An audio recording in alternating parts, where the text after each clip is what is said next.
Assalomu alaykum aziz tomoshabinlar, tezkor va muhim yangiliklarni o'tkazib yubormaslik uchun kanalimizga obuna bo'lishni unutmang. Bugungi dasturimiz davomida Husanovning asosiy tarkibdagi joyini olib qo'ygan futbolchi Cityga g'alaba keltirdi.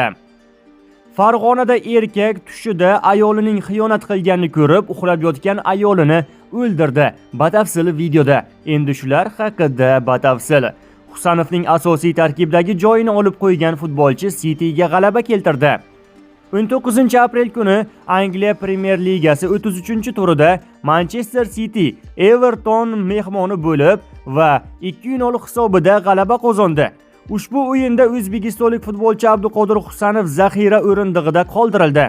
Uchrashuvning 84-daqiqasida shaharliklar himoyachisi O'Reilly hisobni ochdi. 90-daqiqaga 2 daqiqa qo'shilgach, Kovacic oradagi farqni 2 taga oshirdi. Shu tariqa Manchester City ochkolar sonini 58 taga yetkazib oldi. Onlayn turnir jadvalida esa 4-o'ringa ko'tarilib oldi.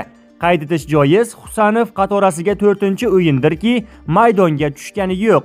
Shuningdek, O'Reilly kubok bahsida Bournemouthga qarshi o'yinda zaxiradan o'yinga qo'shilgandan keyingi 4-o'yinda asosiy tarkibdan o'rin olmoqda.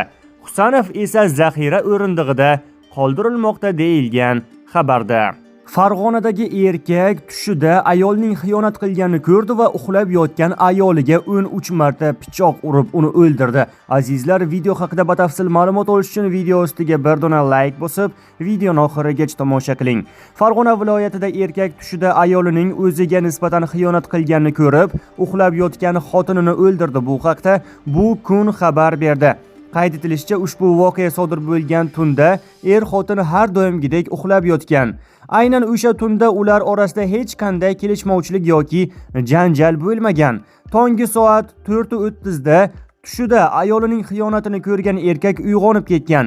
U avvaldan yostig'i tagida pichoq olib yotishni odat qilib olgan. Erkak uyg'ongach, yostig'i ostidagi turgan pichoqni olib, ayoliga 13 marta urgan. Harakatlari xato ekanligini anglagan erkak tibbiy yordamga o'zi murojaat qilgan.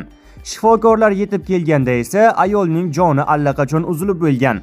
Ma'lum qilinishicha, sudlanuvchining bu kabi gumonlari o'sha kuni paydo bo'lmagan. Avvaldan ayoli bilan asossiz gumonlar sabab janjallashib kelgan. 3 bolaning otasi bo'lgan sudlanuvchi Jinoyat kodeksining 97-moddasi qasddan odam o'ldirish bilan 16 yil muddatga ozodlikdan mahrum etilgan deyilgan xabarda.